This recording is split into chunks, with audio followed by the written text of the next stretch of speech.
Nous allons continuer notre série d'enseignements sur la vision. La vision d'abord, c'est Dieu qui a vu la première vision. La première vision, c'est Dieu lui-même avant la fondation du monde. Dieu nous a vu. Il a vu comment sera le monde. Il a vu dans sa pensée comment sera l'homme. L'homme à l'image de Dieu. Comment sera cet homme-là? Donc, c'est Dieu lui-même qui est même le premier visionnaire. Il a vu dans sa pensée. Je vais lire Romains chapitre 8. La Bible dit que la création attend, aussi la création attend avec un attente désir, verset 19. Et la révélation du Fils de Dieu, car la création était soumise à la vanité, non de son gré, mais de corps de celui qui l'a soumise, avec l'espérance qu'elle aussi sera franchie de la servitude et de la corruption, pour avoir part à la liberté de la gloire des enfants de Dieu. Or, nous savons que jusqu'à ce jour, la création tout entière soupire et souffre les douleurs de l'enfantement. Ce n'est pas elle seulement, mais nous aussi qui avons les prémices de l'esprit, nous aussi nous soupirons et en nous-mêmes en attendant l'adoption, la rédemption de notre corps. Car c'est en espérance que nous soupirons, que nous sommes sauvés. Or, l'espérance qu'on voit n'est pas, et puis l'espérance, ce qu'on voit, peut-on l'espérer? Mais si nous espérons ce que nous ne voyons pas, nous l'attendons avec persévérance, de même aussi que l'Esprit nous aide dans notre faiblesse. Verset 29, 28, nous savons du reste que toute chose concourt au bien de ceux qui aiment Dieu, de ceux qui sont appelés selon son dessein. Car ce qu'il a connu d'avance, ce que Dieu a connu d'avance, ce que Dieu a vu d'avance, il les a prédestinés à être semblables à l'image de son Fils, afin que son Fils fût le premier-né entre plusieurs frères. Et ce qu'il a prédestiné, ce sont ceux que Dieu a vu d'avance, ce sont ceux qu'il a prédestinés, ce que Dieu a prédestiné, ceux-là dont Dieu a prédestiné, il les a aussi appelés. Et ceux qu'il les a appelés, il les a aussi justifiés. Et ceux qu'il a justifiés, il les a aussi glorifiés. Que dirons-nous donc à l'égard de ces choses? Si Dieu est pour nous, qui sera contre nous? Ce que Dieu a connu d'avance, c'est dont Dieu a vu d'avance, il les a prédestinés. Ça veut dire qu'avant la fondation du monde, Dieu lui-même a eu la vision de l'homme. Il a vu l'homme dans sa pensée, la composition de l'homme. L'homme à l'image de Dieu. L'homme à l'image de Dieu, ce n'est pas l'homme charnel que nous voyons aujourd'hui, non. C'est là où la religiosité a échoué. Parce qu'on pense que l'homme à l'image de Dieu, c'est cet homme charnel. Et on pense que quand Dieu a dit dans Genèse chapitre 1, verset 26, que faisons l'homme à notre image, c'était cet homme naturel que nous avons aujourd'hui. C'était cet homme de chair physique que nous avons aujourd'hui. Non. Parce que cet homme-là a été appelé à dominer. Il devait dominer sur toute la surface de la terre. Sur toute la création terrestre. L'homme à l'image de Dieu était Dieu manifesté. Je tiens encore, je répète que l'homme à l'image de Dieu était Dieu manifesté dans la chair. Parce qu'un jour, nous avons vu quelqu'un se manifester dans la chair, la Bible dit qu'il est l'empreinte de Dieu invisible, les reflets de sa gloire, l'image de Dieu invisible. Alors c'était Dieu lui-même manifesté. Donc, au commencement, l'homme à l'image de Dieu, ce n'était pas ce que nous voyons aujourd'hui. Je vais le lire à Colossiens chapitre 1. On parle de l'homme à l'image de Dieu. C'est Christ. Colossiens chapitre 1. En 13, qui nous a délivrés, rendons grâce au Père qui nous a rendus capables d'avoir part à l'héritage des saints dans la lumière et qui nous a délivrés de la puissance des ténèbres et nous a transportés dans le royaume du Fils de son amour et en qui nous avons la rédemption, la rémission des péchés. Il est l'image de Dieu invisible. les premiers-nés de toute la création, car à lui ont été créées toutes les choses qui sont dans les cieux et sur la terre, les visibles et les invisibles, trône, dignité, domination, autorité. Tout a été créé par lui et pour lui. Il est avant toute chose et toute chose subsiste en lui. Il est la tête du corps, il est le commencement et la fin, il est premier-né d'entre les morts, afin d'être en tous les premiers, car Dieu a voulu que toute plénitude habite en lui. Il est l'image du Dieu invisible, le premier-né de toute la création. Donc tu vois la pensée de Dieu. Donc ici nous parlons de la vision selon Dieu, l'explication selon Dieu, la définition selon Dieu, la pensée selon Dieu. Parce que quand vous parlez du pain, lui Dieu, il voit qu'est-ce que Dieu appelle le pain. Vos pères ont mangé la manne dans le désert, mais moi je suis le pain de vie qui vient du ciel. C'est lui qui mange ma chair, qui boit mon sang à la vie. Vous voyez, c'est-à-dire qu'il y a une définition biblique, des dictionnaires. C'est ce qui fait presque tous les serviteurs de Dieu, quand il veut prêcher, il va chercher les mots dans les dictionnaires pour avoir l'interprétation humaine de ces mots-là. Mais l'interprétation de Dieu est au-delà de la conception humaine. La Bible s'est définie par la Bible. Pour saisir la vision de Dieu, il faut d'abord saisir qu'est-ce que Dieu lui appelle chrétien. Qu'est-ce que Dieu appelle fils de Dieu. Parce qu'au commencement, était la parole. Avant le commencement, c'était l'éternité. Et l'éternité, Dieu va créer l'homme à son image, à sa ressemblance. Ça veut dire qu'il est le premier-né de toute la création. Ça veut dire Dieu lui-même va se créer un corps, la théophanie, le logos. Dieu lui-même va se créer un corps parce qu'il est la première des manifestations. La première manifestation, c'est Dieu lui-même. Le logos, un corps qui a la ressemblance de ce corps, mais qui n'a pas les sang qui circulent comme notre corps, qui n'a pas les poumons qui respirent comme notre corps, parce qu'il ne vit pas de l'oxygène, il ne respire pas de l'oxygène, mais c'est la personnification du Saint-Esprit, c'est-à-dire l'éternel Dieu, l'Esprit invisible qu'on ne peut pas voir. Il s'est personnifié sous la forme de la théophanie. Théo veut dire Dieu, phanie veut dire corps. Ça veut dire un corps divin, un corps céleste. Le corps de la divinité. C'est cet être-là qui est l'image de Dieu invisible. C'est cet être-là qui s'est reproduit dans Adam. Parce que Adam était la reproduction de Dieu. Il était l'image de cet être-là. Là, je parle d'Adam dans Genèse chapitre 1, verset 26. Parce que Adam dans Genèse chapitre 2, là c'est Adam formé de la poussière de la terre. Mais Adam dans Genèse chapitre 1, 26, c'est Adam qui sort de la divinité. Comme Ève était sortie de Adam. Adam était sorti de la divinité. Voilà pourquoi on l'appelle l'épouse. L'épouse veut dire celui qui est sorti de tes os, chair de tes chairs. Donc, Adam, os de ses os, chair de ses chairs. Donc, Dieu n'a pas un corps physique. Dieu a un corps parole, un corps esprit. Donc, le premier Adam était un homme spirituel. Donc, la vision de Dieu, c'était de se reproduire. Quand Dieu pensait qui est un homme, il voyait un homme esprit. Il voyait un homme théophanie. Il ne voyait pas un homme des corps physiques.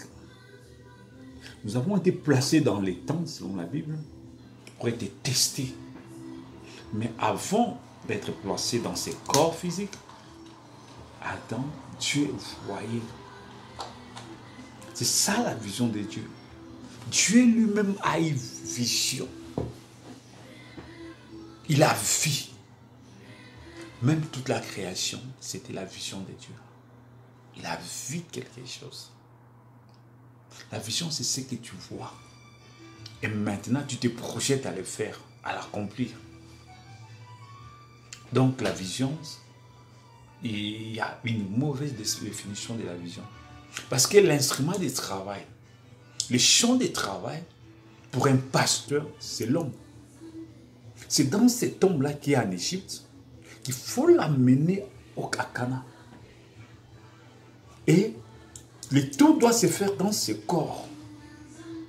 L'Égypte, c'est une dimension spirituelle qui était dans cet homme-là, une vision spirituelle, une compréhension spirituelle, une appréhension spirituelle, des choses charnelles, influencées par les diables, qui les poussent à choisir les choses selon le goût du diable.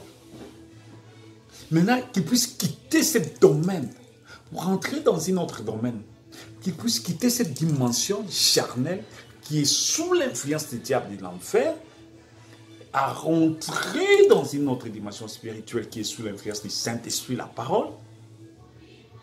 C'est ça la marche, c'est ça la vision. Tu prends les gens où et tu les amènes où? Qu'est-ce que tu fais avec ces gens-là? C'est ça la vision. La vision, ce n'est pas ce que toi tu reçois. Non, ici je ne parle pas dans la vision des lèvres de Dieu. Je ne parle pas dans la vision, dans les affaires, dans la vision, parce que la vision, ça s'explique dans tous les domaines de la vie, ça s'exploite dans tous les domaines de la vie. Ici, je parle de la vision du point de vue christianisme. Selon la Bible, Dieu lui-même a conçu une vision. Il s'est visionné lui-même. Il a vu comment il allait créer les choses. Il a vu comment il allait créer les cieux et la terre. Il a vu comment il allait créer les anges. Il a vu comment il allait créer l'homme. Et toute personne que Dieu avait vu dans sa pensée, c'est ça ce que nous avons lu dans Romains chapitre 8, que ce qu'il a connu d'avance, ce dont il a vu d'avance, il les a prédestinés. Ce dont il a vu d'avance, il les a prédestinés.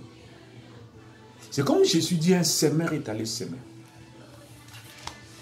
Quand il sort de sa maison, il a les semences dans sa main. C'est ça la vision. C'est ça ce qu'il a vu. Les semences qui sont entre ses mains, c'est ça ce qu'il a vu. Et maintenant, il part s'aimer. En s'aimant, il attendait voir la reproduction de ces semences-là. Mais la nuit, pendant qu'il dormait, l'ennemi est venu s'aimer d'autres semences qui n'étaient pas dans les plans de Dieu. Qui n'étaient pas dans les plans de ses mères, qui n'étaient pas dans la main de ses mères. Quand le semeur est sorti de son trône, de sa maison, le trône de Dieu, c'est sa maison, là où il habite. Il vient pour s'aimer. Ces semences-là ne faisaient pas partie de ça. Ces semences-là se sont plantées par quelqu'un d'autre. Ils ne sont pas sortis de la main de Dieu. Ils n'ont pas été dans la vision de Dieu.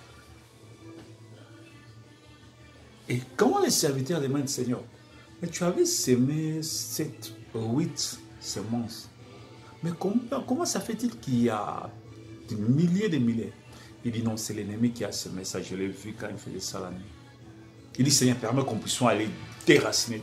Il dit non, attention, parce que les semences que l'ennemi a semées ont une ressemblance au point que cette ressemblanceabilité peut faire que vous allez confondre les vraies semences aux fausses semences. Parfois, vous allez même déraciner la vraie semence, vous laissez la fausse. Laissez à la fin, parce que chaque semence va se reproduire selon son espèce à la fin. C'est par les fruits que vous allez les comprendre. Les fruits, c'est la parole. Les fruits, c'est le Saint-Esprit. Ce sont ceux qui vont rester fermes à la parole de Dieu. Parce qu'ils sont la parole de Dieu, le commencement. Les semences que les semeurs avaient apportées, c'est la parole. Il a sémé la parole. Adam était la parole. Et ces semences qui devaient se reproduire, c'était la parole. Caïn, qui n'est pas sorti du sein d'Adam, n'était pas la parole. Voilà pourquoi de lui, les fruits qui se manifestaient, c'était la haine, la jalousie et la tuerie. Voilà. Et Abel, comme un agneau, il s'est laissé que son frère l'a tué. Donc, le semeur, quand il sortait de chez lui, il avait la semence entre ses mains. Il partait s'aimer, il avait la semence en soi. Le semeur, c'est Dieu. Parce que quand Jésus vient interpréter ça, il dit que le semeur, c'est Dieu lui-même. C'est le Fils de l'homme. Il part de la création. Dans Genèse, lors de la création, il a dit qu'il est venu avec la semence pour s'aimer. Pendant que les gens dormaient, son ennemi est venu. Et l'ennemi, c'est le diable. c'est qu'il y a une plurification, une pluralité, une multiplicité de semences ici sur la terre qui ne sont pas venues de Dieu. Ils sont là, les anges dessus. Ils sont multipliés des églises, de toutes sortes des histoires sur la terre pour embrouiller les fils et les filles de Dieu. Des histoires bizarres qui ont rempli la terre. Donc, je reviens, Dieu avait la vision sur l'homme. Il voyait l'homme. Quand il appelle l'homme, lui-même, il voyait cet homme-là dans sa pensée. Il a d'abord conçu cela de sa pensée. Qu'est-ce que Dieu a appelé l'homme dans sa pensée? C'était l'image de Dieu. C'était les reflets de Dieu. Il s'est vu lui-même, Jésus-Christ. Parce que Jésus, c'est l'homme de Dieu. L'homme de Dieu, c'est Jésus-Christ.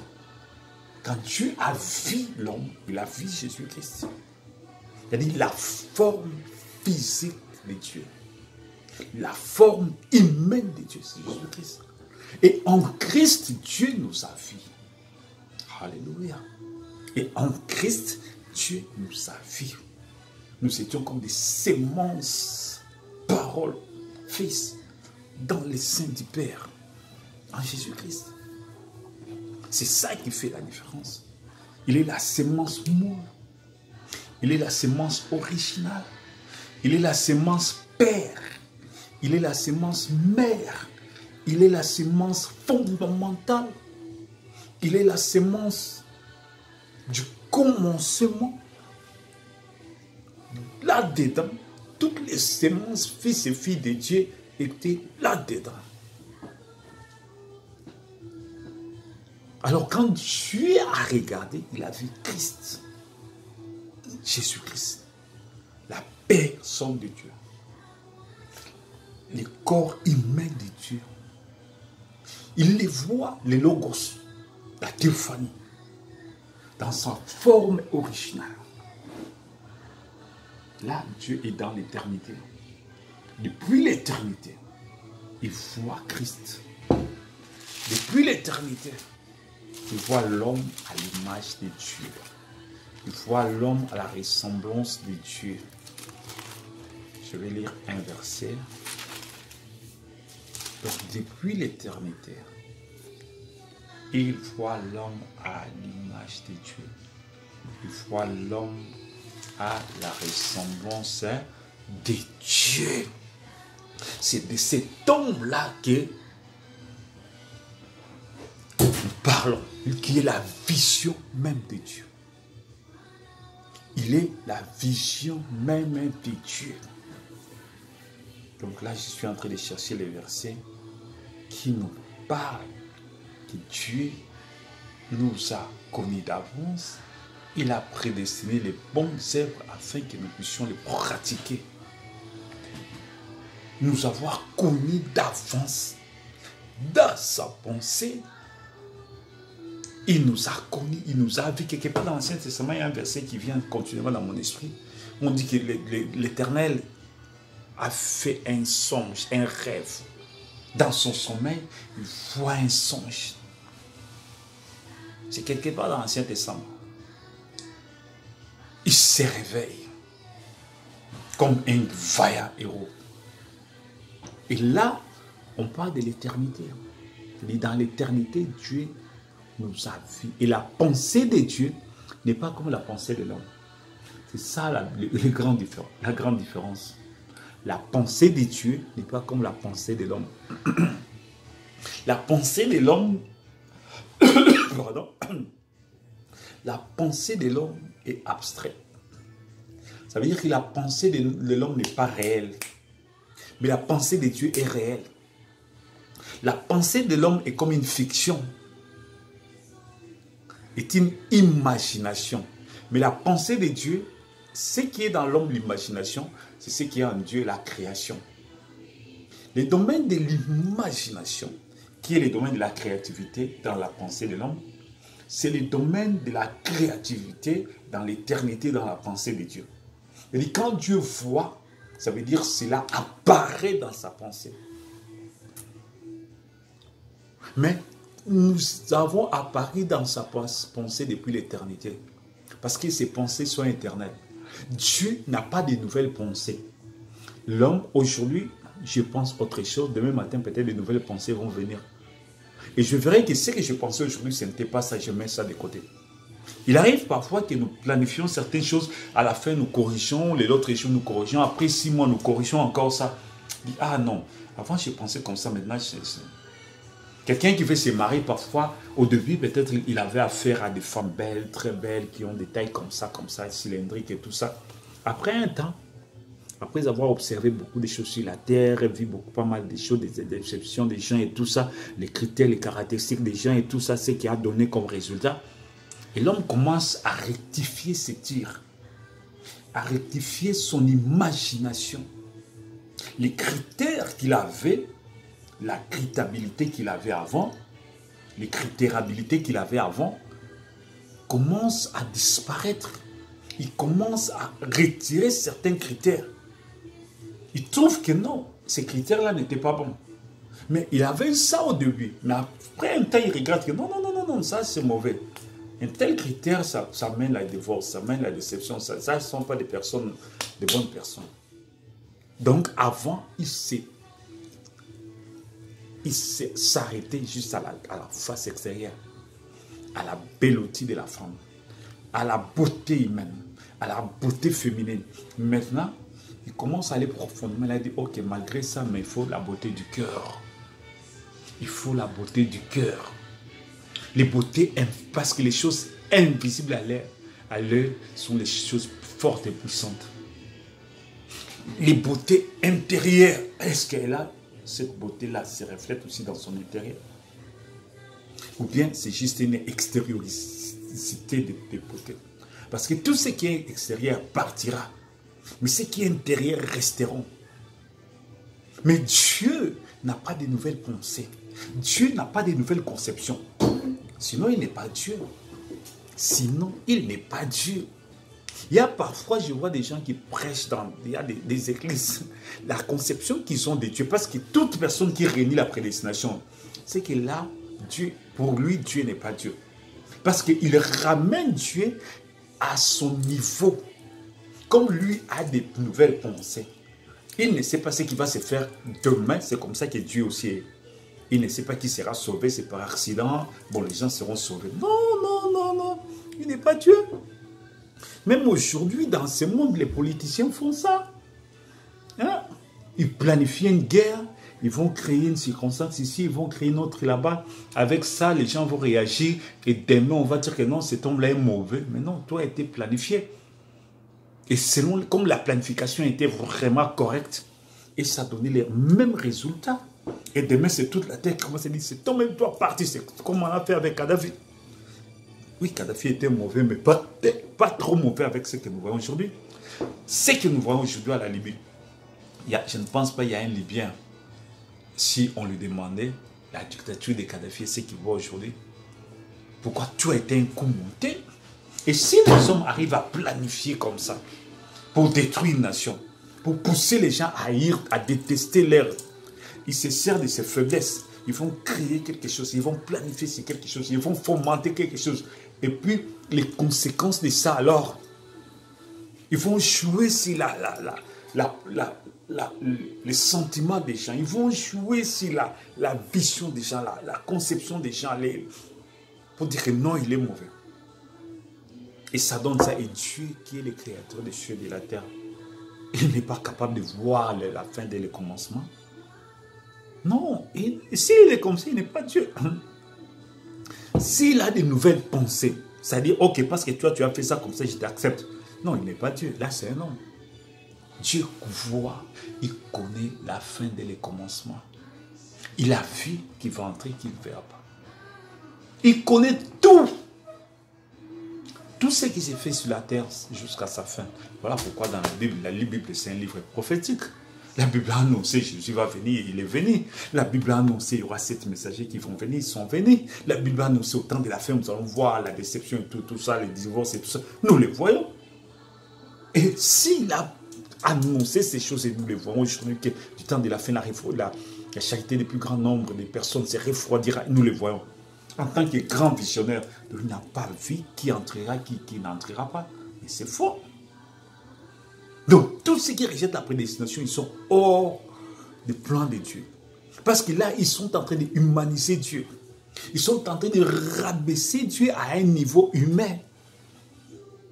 Non, Dieu n'a pas de nouvelles pensées. Dieu n'a pas de choses nouvelles qui... Oui, non, non, non, non. Tel qu'il est au commencement. Pas au commencement, depuis l'éternité, tel qu'il a toujours. Lui-même, il avait planifié qu'il y aura la loi. Après la loi, je vais mettre la grâce. Ne pensez pas qu'il a donné la loi et puis ça a échoué. Alors il a commencé à penser, qu'est-ce que je vais faire maintenant? Il a pris 2000 ans à penser. Ok, je vais changer la stratégie. Peut-être je vais envoyer mon fils, peut-être les gens vont regretter quand ils vont voir sa mort. Non, non, non, non, non, non, non, non. Il savait tout ça. Le jour qu'il avait tué un agneau pour couvrir Adam, il parlait de la venue de Jésus-Christ. Tout a été planifié. Tout l'Ancien Testament parlait de la venue du Messie. Dieu savait. Avant la création du monde, il savait que je vais créer l'homme. L'homme, cet homme-là va tomber. Il savait ça. Tout a été planifié. Et après cela, c'est parce que... il y a beaucoup de choses à dire là-dedans. C'est parce que l'humanisme, la conception humaine, la théorie humaine, c'est ça qui freine les hommes. Et les pasteurs des églises ne peuvent pas comprendre ça. Ils ne peuvent pas comprendre. Nous avons été jetés dans les tentants. Je vais vous lire un verset dans le livre de Hébreux, chapitre 2. J'étais en train de prêcher ça en ligne. Je vais lire un verset. Écoute ce que la Bible dit. Au verset 17, chapitre 2, verset 17. Je commence 14. Ainsi donc, puisque les enfants participent au sang et à la chair, parce que les enfants de Dieu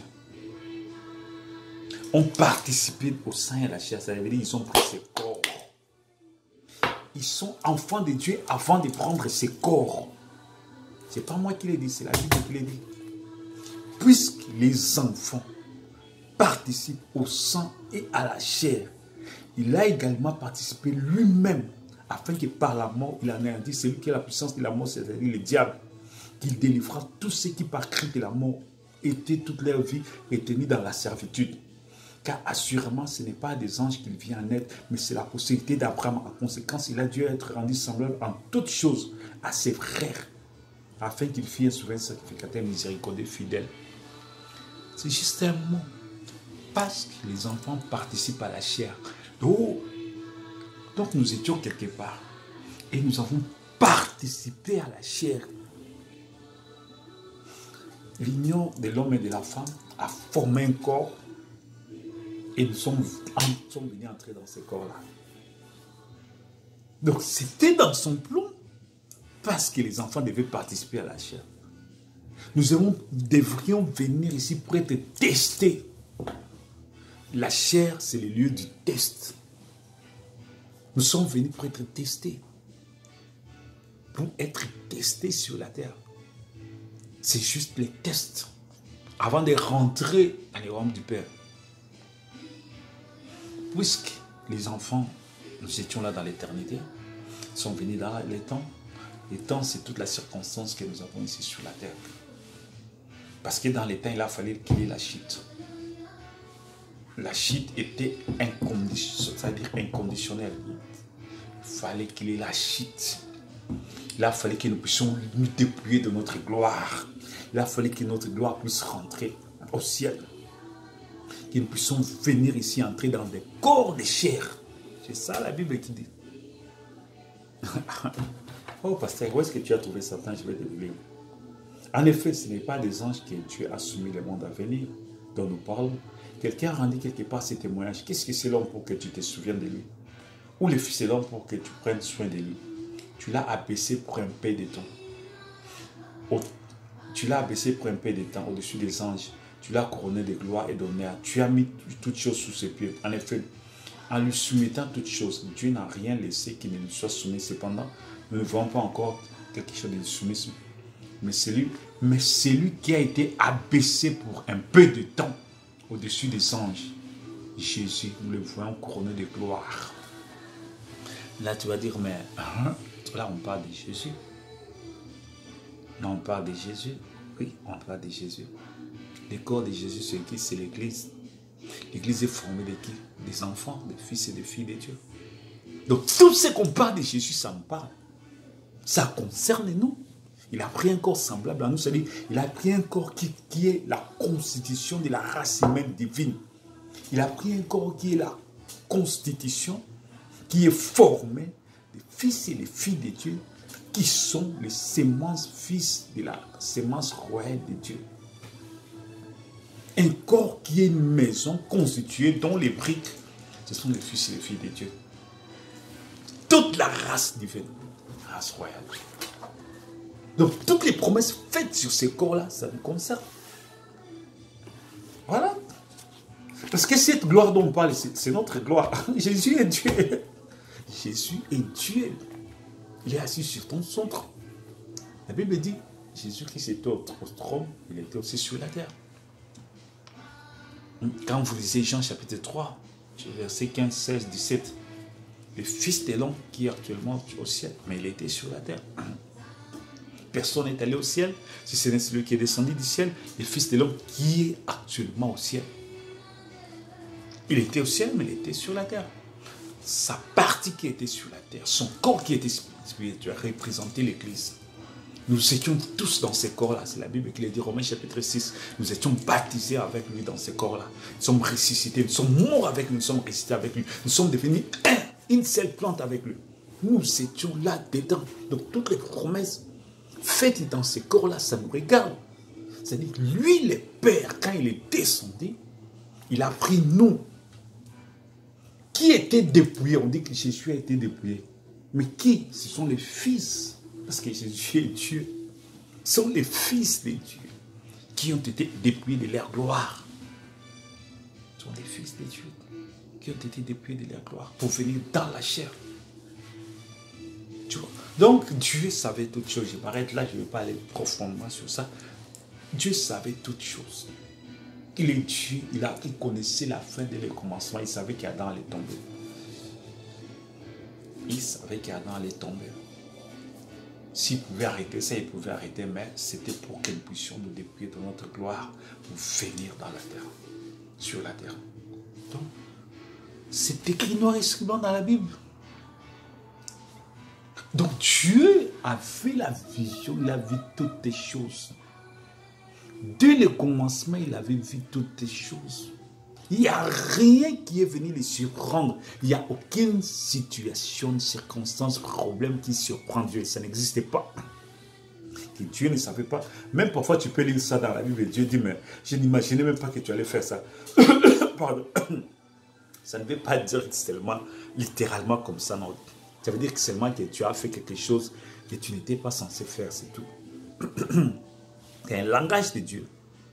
Et ce langage de Dieu veut tout simplement dire que moi, Dieu, je ne m'attendais pas que toi, tu fasses cela. Mais je savais que tu allais faire ça. C'est une façon de reprocher son fils. Tu as fait ce qu'un fils de Dieu ne peut pas faire. Ah, pourquoi il dira que tes enfants d'Israël, vous avez fait des choses que je ne m'attendais même pas que vous allez faire ça. Ça veut dire que vous avez... Mais il savait que vous allez faire. Parce qu'il savait qu'ils étaient des gens, des choroïdes, des incrédules, des têtus. Ils savaient ça. Ils savaient qu'ils allaient se comporter. Avant que Moïse puisse mourir, Moïse a prédit tout ce que les enfants de ont fait. Il a dit, attention, il arrivera un temps, vous allez abandonner Dieu. Oh, pendant ce temps-là, c'était même la fleur des roses. C'était la rose pour les enfants d'Israël. C'était la période, l'âge d'or pour les enfants d'Israël. Parce que la génération qui était sortie des rebelles, tous étaient morts. Maintenant, Moïse a passé les flambeaux à Josué. C'était la nouvelle génération des gens qui sont nés de nouveau, nés dans le désert, qui n'ont jamais connu l'Égypte.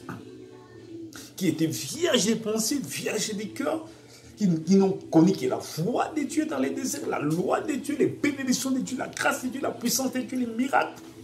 Tous ceux qui connaissaient que c'était ça. Mais Moïse va leur dire, Il va commencer à prédire. Est-ce que ça venait de Moïse? Non. C'était un homme, il ne pouvait pas comprendre toutes ces choses-là. Comment c'est Dieu qui lui a révélé?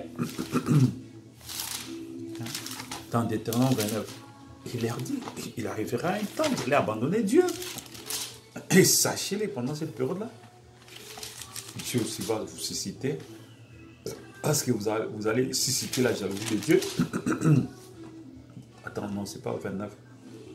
Hein, Dieu aussi, je crois que c'est parmi les dernières paroles de Moïse, ça doit être dans les cantiques de Moïse, 32. Je vais lire juste une partie, parce que quand vous lisez, vous allez comprendre. Hein, je commence au verset, donc chapitre 32, je commence au verset... verset... Ok, 16.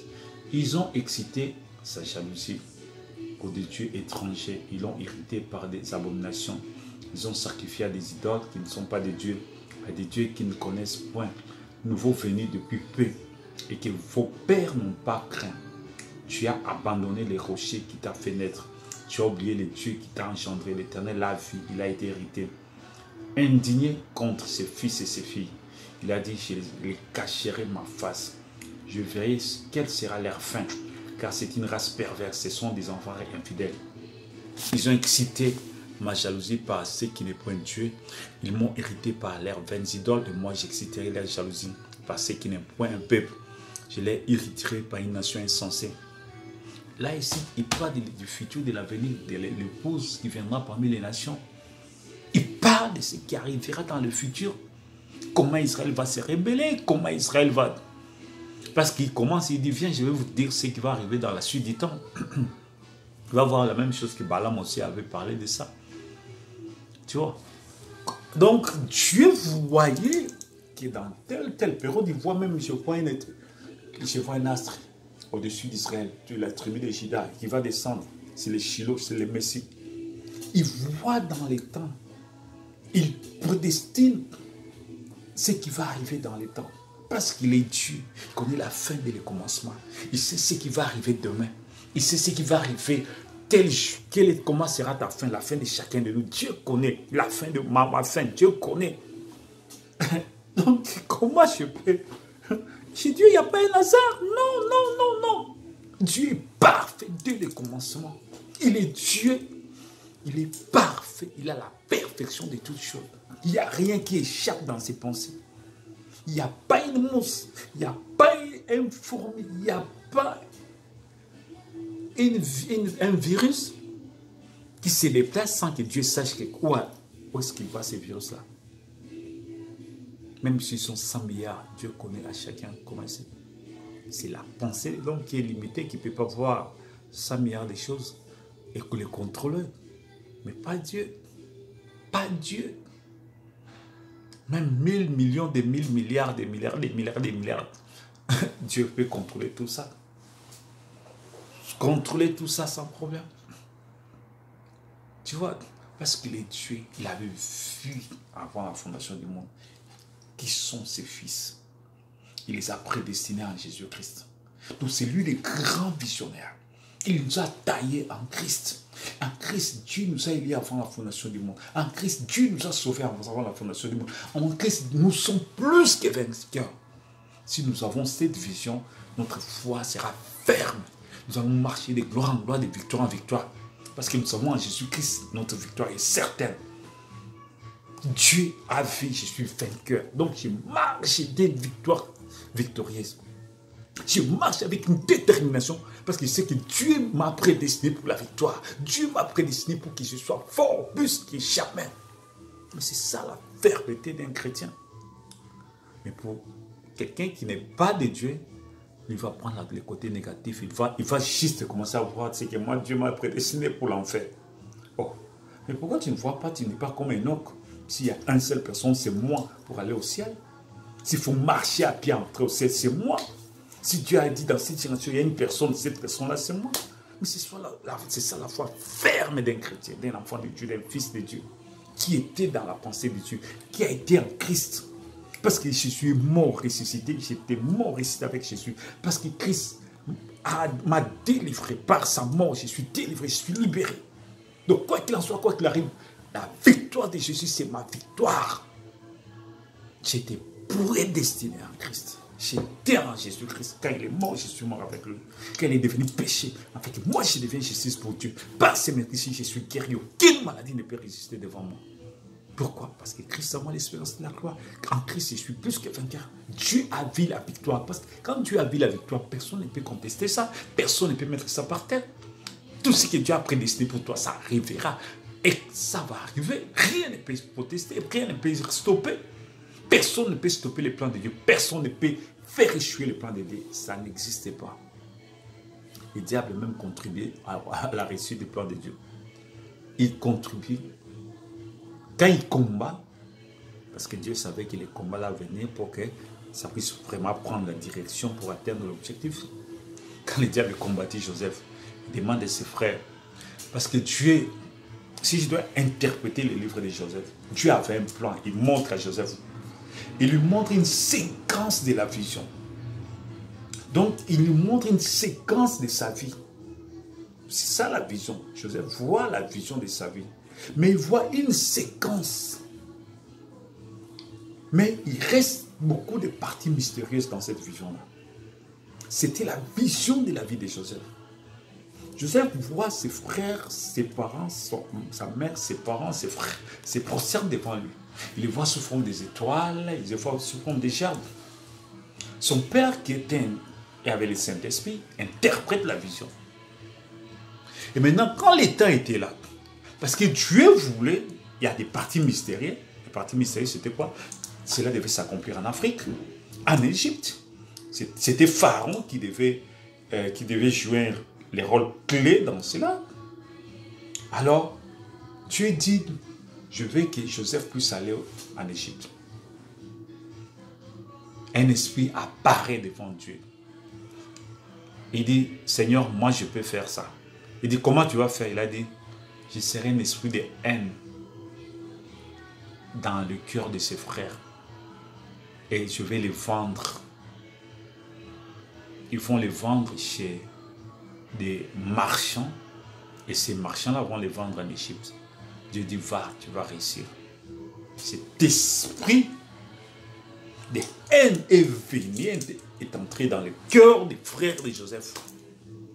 Parce que Dieu a dit, il faut que Joseph puisse aller en Égypte.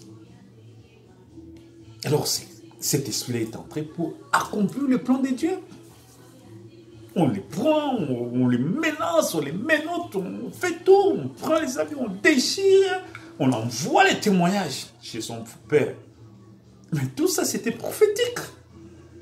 En prenant l'habit de Joseph avec le sang de l'agneau pascal, l'envoyer chez son père comme témoignage. Que voilà, le témoignage qui est allé au ciel avec son habit, avec les 7 couleurs de l'arc-en-ciel, avec les sangs. Ça parle de Jésus, l'agneau de Dieu qui a ôté les péchés du monde. Hein? Le sang qui est allé au trône pour parler pour nous, pour intercéder pour nous. Et Joseph va aller en Égypte. Il sera vendu chez les marchands. Et les marchands vont aller vendre chez Potiphar. Il va rester chez Potiphar.